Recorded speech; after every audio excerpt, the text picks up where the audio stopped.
How you doing? What I want to talk about today is manipulation of the slide of a semi-automatic handgun and the reasons why I prefer a particular way over another.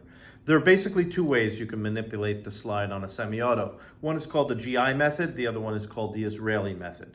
The GI method, you hold the gun in your dominant hand, come over the top with your support hand fingertips and the heel of your palm, pinch hard, and then pull back, okay? For the Israeli method, the correct Israeli method, you're going to pancake the gun down on all four fingertips of your support hand and then the drumstick of your thumb. You're going to extend and use isometric push-pull to manipulate the slide. I prefer the GI method, all right? And I'll tell you why. There are basically three occasions on which you're going to manipulate the slide on a semi-auto. One is to load the gun.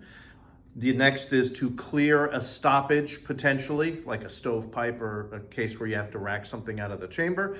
And the third one is to clear the gun, lock the slide back, and check it. All right, so let's go through each one of those, and I'll demonstrate why I prefer the GI method. Let's start with loading the gun. Snap caps, put the magazine in.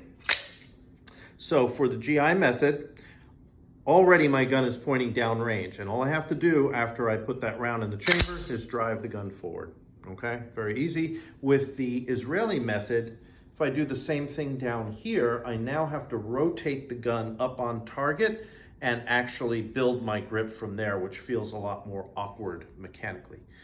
Second occasion, let's take a stoppage in the gun. Let's do a stovepipe. So I'll set that up real quick. We'll do the classic stovepipe. That looks familiar. Right, so there are two ways to clear this stovepipe. One, I can grab over the top of the slide and I can tilt the gun and rack the slide and get it out. All right, so this way, gravity is my friend. As I tilt the gun, the ejection port is facing down towards the ground, so that's helpful. The other way, if it looks like this, is you can sweep it out like that.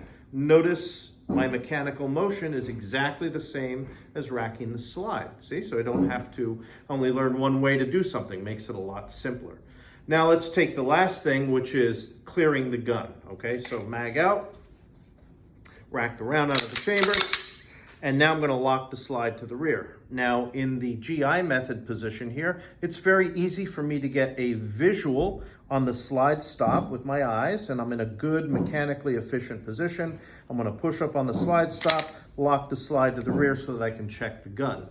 If I were to use the Israeli method, I now am bringing the gun out here.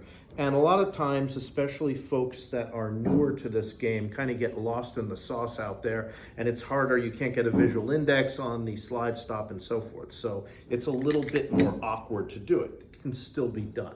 Okay, what the Israeli method does give you, more so than the GI method is, gives you a little more leverage. So if you have arthritis or you have diminished strength in your arms or hands, the Israeli method may be the preferred method for you. However, if you have normal adult hand and arm strength, I would recommend the GI method over the Israeli method. Hope this was helpful. We'll see you out on the range.